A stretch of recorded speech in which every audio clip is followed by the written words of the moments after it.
Hello. तर आपल्यापैकी प्रत्येक जण हॉस्टेलमध्ये राहिलेच असतील, काही काळ का होईना, किंवा काही जण राहिले असतील किंवा काही जण नसतीलही राहिले. तर मुद्दा हा आहे की हॉस्टेलमध्ये आपल्याला काही नियम नसतात. म्हणजे 7च्या आत हॉस्टेलमध्ये किंवा 7च्या नंतर अलाउड नाही बाहेर जायला, या सगळ्या गोष्टी. किंवा हॉटप्लेट न आणणं, इस्त्री न आणणं, किंवा इतर कुठल्याही गोष्टी, म्हणजे स्ट्रेटनर जो असतो हेअर केसांचा, तो न वापरणं, किंवा आणखीन बऱ्याचशा गोष्टी. आपण कधी कधी अशा गोष्टी लपवून हळूच बॅगेत टाकून घेऊन पण येतो हॉस्टेलला. तर अशीच एक गंमत मला त्याच्यावरनं आठवली, म्हणून मी तुम्हाला सांगणार. मध्यंतरी मी मुंबई पुण्याच्या दौऱ्याला गेले होते, मी तुम्हाला सांगितलं. तर त्या दौऱ्याला जायच्या वेळी माझे आईबाबाही येणार होते. आणि काय झालं, आमच्याकडे शक्यतो अशी कधीच गोष्ट घडत नाही, शक्यतो कशाला कधी घडलेलीच नाही, आणि इथून पुढे कधी घडणार नाही, कारण आता कानाला खडा लावला.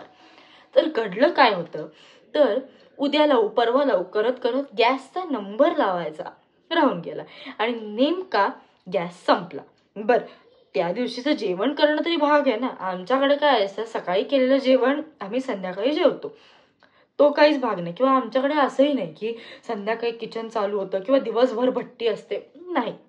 आम्ही सकाळी केलेलं जेवण अगदी गोड मानून संध्याकाळी गरम करून छान जेवतो, काहीही बिघडत नाही. त्याच्यामुळे शरीराला एक सवय लागते. सो आमच्याकडे तसं आहे. तर सकाळी केलेलं जेवण होतं, पण ते कमी होतं. बरं, नेमके त्यावेळी घरी पाहुणे आले होते, बाबांचे काही मित्र आले होते, त्यांना जेवायला तर द्यायला पाहिजे. मग करणार काय?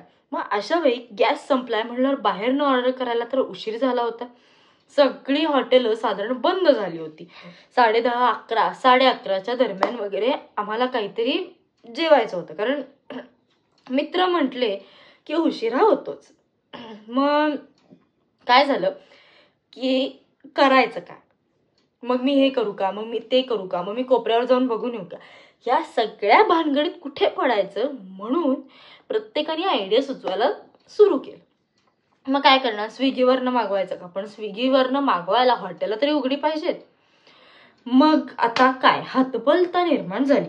मग मी काय म्हटलं, मध्यंतरी मी हॉस्टेलमध्ये राहिले होते, मी तुम्हाला सांगितलं होतं. एक दिवस माझ्या मैत्रिणींसोबत राहिले होते. तर तिथे त्यांनी सांगितलेल्या गमती जमतींवरून मला एक आयडिया सुचली. ती कॉईल असते ना पाण्यात घालायची, ती मी आमच्या शेजारच्यांकडनं आणली.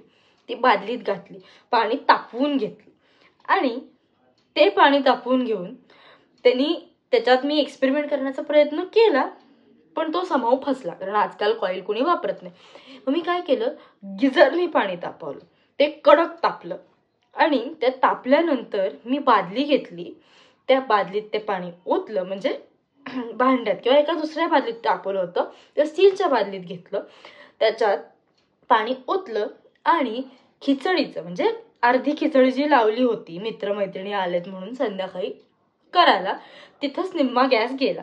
तर ते भांडं त्या बादलीत ठेवलं, आणि ठेवल्यानंतर ते इतकं तापलं होतं की आतनं त्याला उकळी मिळाली. थोडक्यात काय, बिरबलाची खिचडी म्हणतो ना, तशा पद्धतीने ते केलं, आणि अहो गंमत काय, खिचडी शिजली. मग मला आठवलं, अरे मध्यंतरी हॉस्टेलमधल्या माझ्या काही मैत्रिणींनी इस्त्रीवरती एक एक्सपेरिमेंट केला होता. इस्त्री उलटी ठेवली, प्लगला लावली, आणि त्याच्यावर चिमट्याने, म्हणजे सांडशी किंवा पकड असते ना आपली, पापड किंवा चपाती भाजायची, ती घेतली, एक फडकं घेतलं, कापड घेतलं, त्याने फिरवत फिरवत फिरवत हळूहळू पापड भाजला. लोणचं घरात होतं, मस्त ताटल्या धुवून घेतल्या, छान सांग्रह संगीत जेवण जेवलं. ऍक्च्युली गोडही आणायचं होतं बाहेरनं काहीतरी, पण दुकानं बंद, करणार काय. सो अशा पद्धतीचा एक छान एक्सपेरिमेंट आम्ही घरी केला, आणि तो सक्सेसफुल झाला, यशस्वी झाला. कुठेतरी अगदी कॉलर टाईट झाल्यासारखं वाटलं. एक दिवस का होईना हॉस्टेलचा वापर मला घरी करता आला, आणि त्यावेळी असं वाटलं की अरे वा, काय भारी आहे, म्हणजे आपण हॉस्टेलमध्ये न राहता या गोष्टी करू शकतो. आणि मला इतकं भारी वाटलं माहितीये त्यावेळेला, की मला अजूनही ते इनोव्हेशन मी केलेलं आठवतंय. हा, आता तुम्हाला इस्त्रीवर भाजलेले पापड खायचे असतील तर तुम्ही नक्की या. हा, पण या सगळ्या प्रोसेसमध्ये आई बाबा मला खूप म्हणाले की काय ते अनहायजिनिक असतं, काय कसल्या कसल्या घामेल्या कपड्यांवरून आपण इस्त्री फिरवतो, कशाला ते बादलीत वगैरे शिजवायला पाहिजे, कशाला असं काहीतरी करायचं, कुठलं काघोरी प्रकार आहे. म्हटलं थांबा, एकतर ते उकळून घेतलंय म्हटलं, त्याचे जंतू सगळे मेलेले असतात, त्यामुळे काहीही होत नाही, खावा. आणि त्यांनी ते खाल्लं, कारण पर्यायच नव्हता, रात्रीची भूक होती, त्याच्याशिवाय झोपणं शक्य नव्हतं. त्यामुळे त्यांनीही खाल्लं आणि सगळ्यांना ते जेवण आवडलं. आणि त्यानंतर मी केलेल्या इनोव्हेशनचं प्रत्येकाला कुठेतरी कौतुक किंवा नवल वाटलं. थोडक्यात काय तर गरज ही शोधाची जननी आहे असं आपण म्हणतो, आणि गरज लागल्यावर आपण काही करतो. निजेला धोंडा भुकेला कोंडा, त्यामुळे या सगळ्या गोष्टी कराव्या लागतात. तर तुम्ही मला सांगा की गॅससारखी आपल्याला अत्यंत महत्त्वाची असणारी गोष्ट जेव्हा आपण विसरतो आणि अशी फजिती होते, त्यावेळी तुम्ही काय करता? म्हणजे नेमकी हॉटेलं बंद असतात, बाहेर जाणं शक्य नसतं, पंचायत होते, बरं जेवण कमी असतं, अशा वेळी काय करायचं? किंवा अचानक घरी भरपूर मंडळी आली आणि या सगळ्या व्यवधानातून आपल्याला पार पाडायचं, तर तुम्ही काय मजा मस्ती केली हे मला सांग.